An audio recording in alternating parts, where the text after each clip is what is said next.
जय हिंद दोस्तों, कैसे हैं आप सब। उम्मीद है आप सब स्वस्थ होंगे और अपनी पढ़ाई में व्यस्त होंगे। बीपीएससी असिस्टेंट का एग्ज़ाम 2 दिन बाद ही है।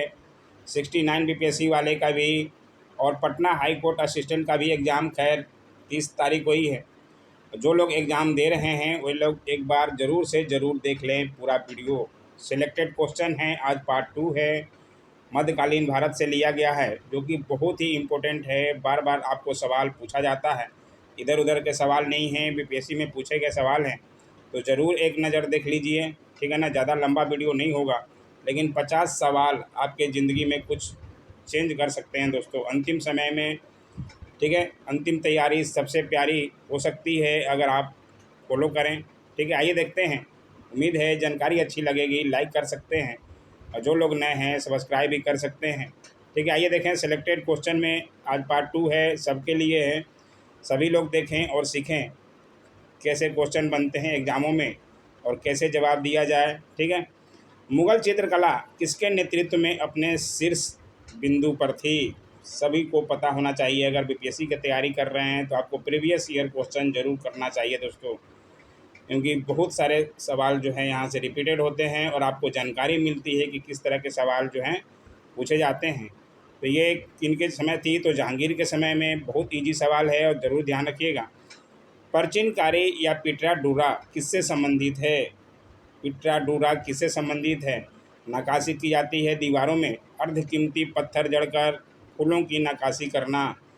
ठीक है, तो इसको ध्यान रखिएगा, सवाल पूछा जा चुका है। यूरोपीय चित्रकारी का प्रवेश किसके दरबार में हुआ था। यूरोपीय चित्रकारी का प्रवेश जो है अकबर के समय ही हो गया था, तो इसे ज़रूर ध्यान रखिएगा। बहुत बार चित्रकारी पर सवाल रहता ही है। आप बीपीएससी का एग्ज़ाम तैयारी कर रहे हैं और एग्ज़ाम देने जा रहे हैं, ज़रूर सवाल से टक्कर होगा। इसलिए ज़रूर से ज़रूर इन सबको देख लें एक नज़र, पूरा प्रश्न किस तरह से पूछा गया है। ठीक है, दिल्ली के किस सुल्तान ने सबसे ज़्यादा नहरों का निर्माण किया था। सबसे ज़्यादा नहरों का निर्माण किया था फिरोज शाह तुगलक ने। इनको ज़रूर ध्यान रखिएगा। ठीक है, बिहार पर बख्तियार खिलजी के हमले का पहला विवरण किससे प्राप्त हुआ।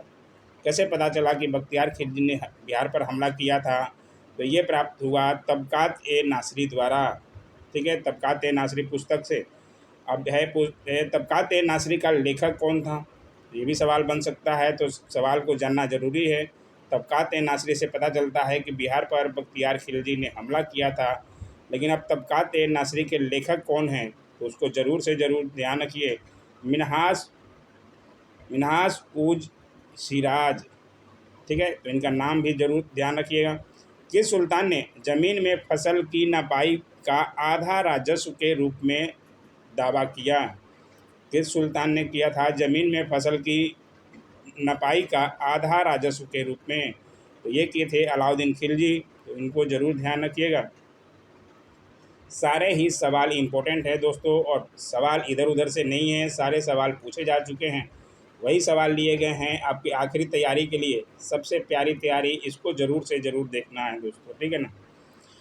शेख बहाउद्दीन जकारिया किस संप्रदाय के थे। बहुत बार इस संप्रदाय पे सवाल बनता रहता है, तो ये थे सुहरावर्दी संप्रदाय से।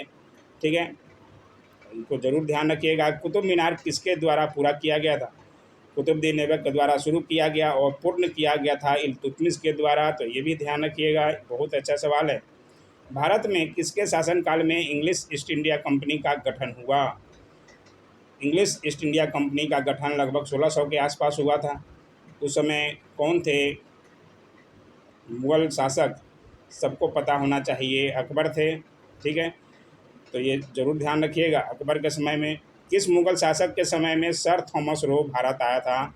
सर थॉमस लो आया था जहांगीर के समय में, लेकिन अकबर के समय में ही बन गया था पूरा फरमान, लेकिन जहांगीर के समय में आया था पहला सर थॉमस रो अंग्रेज़। आईन अकबरी किसके द्वारा लिखे गए थे। बहुत ही ईजी सवाल है। आईन अकबरी के लेखक अबूल फजल। ठीक है, तो ध्यान रखिएगा। शेर शाह का मकबरा कहाँ स्थित है। सासाराम में स्थित है। किस दिल्ली सुल्तान ने रक्त एवं लौह की नीति अपनाई, तो ये बलबन ने अपनाई थी। बहुत बार सवाल बना है, इसे ज़रूर ध्यान रखिएगा। 12 मासा की रचना किसने की थी, तो ये मलिक मोहम्मद जानवी ने की थी, तो इनको नाम ध्यान रखिएगा। मलिक मोहम्मद जायसी ने बारहमासा की रचना और हुमायूंनामा की रचना किसने की थी? हुमायूं की बहन कौन थी? ठीक है, गुलबदन बेगम, नाम जरूर जानते होंगे। बाबर का बेटा हुमायूं, हुमायूं का अकबर, ये तो सुनते होंगे। ठीक है, तो बाबर की लड़की गुलबदन बेगम ने हुमायूंनामा लिखा था हुमायूं पर, अपने भाई के ऊपर ही। तुजुके बाबरी, ये बाबर का खुद की आत्मकथा थी। किस भाषा में लिखा गया था? तो ये किस भाषा में लिखा गया था? तुर्क भाषा में लिखा गया था, इसे भी जरूर ध्यान रखिएगा। दीवान अर्ज विभाग किससे संबंधित? दीवान अर्ज विभाग जो है रक्षा विभाग से संबंधित था। तो ये भी इम्पोर्टेंट सवाल है और इसे भी ध्यान रखना चाहिए। दशवंत और वसावन प्रसिद्ध चित्रकार किस मुगल सम्राट के राज दरबारी थे? दशवंत और वसावन प्रसिद्ध चित्रकार थे और ये सम्राट अकबर के समय में ही थे। ठीक है, पटना में किस सिख गुरु का जन्म हुआ? सिखों के 10वें गुरु गुरु गोविंद सिंह का जन्म हुआ है। तो इन्हें ध्यान रखिएगा, बहुत इंपॉर्टेंट है। बिहार का एग्जाम दे रहे हैं तो आपको जानना जरूरी है दोस्तों। हल्दी घाटी के युद्ध में महाराणा प्रताप की सेना के सेनापति कौन थे? हल्दी घाटी का युद्ध अकबर और महाराणा प्रताप के बीच में, ठीक है, 1576 के लगभग हुआ था। और हल्दी घाटी युद्ध में कौन थे महाराणा प्रताप के सेनापति? बहुत इंपॉर्टेंट सवाल है क्योंकि ये हिंदू मुस्लिम की लड़ाई था, और लेकिन सेनापतियाँ जो थे अलग अलग, उस तरफ से हिंदू थे, इस तरफ से मुस्लिम थे, तो इसको बार बार सवाल बनता है। तो महाराणा प्रताप के सेनापति थे हकीम खां। ठीक है, तो नाम ध्यान रखिएगा इनका भी। कश्मीर का अकबर नाम से प्रसिद्ध सुल्तान कौन था? तो सुल्तान जैनुल आबिदीन, इनका भी नाम ध्यान रखिएगा, ये भी सवाल बन चुका है। यह कथन किसका है कि अकबर के शासन ने इलाहाबाद में 40 स्तंभ युक्त मंजिल के निर्माण में 5,000 से 20,000 लोगों ने 40 साल तक काम किया था? ये कथन किसका था? तो ये कथन था विलियम फिंच का। ठीक है, तो इन्हें भी ध्यान रखिएगा। किन शासकों ने अपनी सैन्य टुकड़ियों को 200, 250 एवं 500 की इकाइयों में विभाजित किया था? तो ये कौन थे? शेर शाह सूरी और इस्लाम शाह। इन दोनों का नाम ध्यान रखिएगा। अगर प्रश्न में पूछ दे दोनों का तो आपको ई ऑप्शन लगाना पड़ेगा, बीपीएससी का खास ऑप्शन। या आजकल तो ई ऑप्शन हटकर डी ऑप्शन भी हो गया है, डी में भी पूछ देता है, इनमें से कोई नहीं और एक से अधिक। तो इन दोनों का नाम ध्यान रखिएगा, है ना। भारत में कागज़ का प्रयोग कब से प्रारंभ हुआ? 12वीं शताब्दी से प्रारंभ हुआ है, ये भी ध्यान रखना है। विजयनगर साम्राज्य का अवशेष कहाँ मिलता है? तो विजयनगर की राजधानी कहाँ थी? हम्पी। वह प्रथम मुस्लिम शासक कौन था जिसने शासन के सिद्धांत, राजाओं के ईश्वरीय अधिकार सिद्धांत, थ्योरी ऑफ डिवाइन राइट के समान प्रतिपादित किया था? वह प्रथम मुस्लिम शासक कौन था? तो ये थे आपके बलवंत। ठीक है, तो इनको जरूर ध्यान रखिएगा, इन पर सवाल एक न एक बनता रहता है। बिहार का प्रथम मुस्लिम विजेता कौन था? अभी ऊपर ही बताया। कौन, किससे प्रमाणित होता है कि बिहार पर आक्रमण किया था? किसने? तो बख्तियार खिलजी ने। बिहार पर प्रथम मुस्लिम विजेता भी वही थे। ठीक है, उनका नाम जरूर ध्यान रखिएगा। नालंदा बिहार का विध्वंस किसने किया था? तो ये भी करने वाले बख्तियार खिलजी ही थे, बिहार में जब ये थे आक्रमण। फारसी यात्री अब्दुल रजाक भारत में किस राजा के शासनकाल में आया था? फारसी यात्री अब्दुल रजाक था जो देवराय द्वितीय के समय में आया था। ठीक है, शिवाजी की राजधानी कहाँ थी? ये थी रायगढ़ में, इसको भी जरूर ध्यान रखना है। सारे इम्पोर्टेंट सवाल हैं और आपको ज़रूर एग्जाम में दिखेंगे। 2.5 दिन का झोपड़ा क्या है? बहुत लोग मंदिर पर मार के आ जाते हैं। 2.5 दिन का झोपड़ा एक मस्जिद था, इसको ज़रूर ध्यान रखिएगा। गुलाम वंश का प्रथम शासक कौन था? गुलाम वंश, मुगलक वंश भी कहा जाता है उसको। मोहम्मद गौरी का गुलाम कौन थे? कुतुबुद्दीन ऐबक। ठीक है, तो इनको जरूर ध्यान रखिएगा। अलाउद्दीन खिलजी के आक्रमण के समय देवगिरी का शासक कौन था? अच्छा सवाल है और इम्पोर्टेंट है, जरूर ध्यान रखना है। अलाउद्दीन खिलजी के आक्रमण के समय देवगिरी का शासक कौन थे? तो रामचंद्र देव जी थे। ठीक है, फिरोज शाह तुगलक द्वारा स्थापित दार उल सफ़ा क्या था? दार उल सफ़ा एक खैराती अस्पताल था, तो इसको भी जरूर ध्यान रखिएगा। किस मुस्लिम शासक ने तीर्थ यात्रा कर समाप्त कर दिया था? तीर्थ यात्रा कर समाप्त करने वाले कौन थे? तो अकबर थे। ठीक है, तो ये बहुत अच्छा सवाल है। मध्यकाल में बंटाई शब्द का अर्थ क्या था? बंटाई शब्द का अर्थ था लगान निर्धारण का तरीका। ठीक है, अच्छा सवाल है। एतमादुद्दौला का मकबरा आगरा में किसने बनवाया था? ये बनवाई थी नूरजहाँ ने, उनकी बीवी। ठीक है, अकबर ने बंगाल तथा बिहार को मुग़ल साम्राज्य में कब मिलाया था? अकबर ने बंगाल तथा बिहार को मुग़ल साम्राज्य में मिलाया था 1576 ईस्वी के आसपास। ये भी सवाल पूछा जा चुका है, सारे सवाल पूछे जा चुके हैं। किसने अपने बादशाह पति के लिए मकबरे का निर्माण करवाया था? ये करवाया था हाजी बेगम ने अपने पति के लिए मकबरे का निर्माण।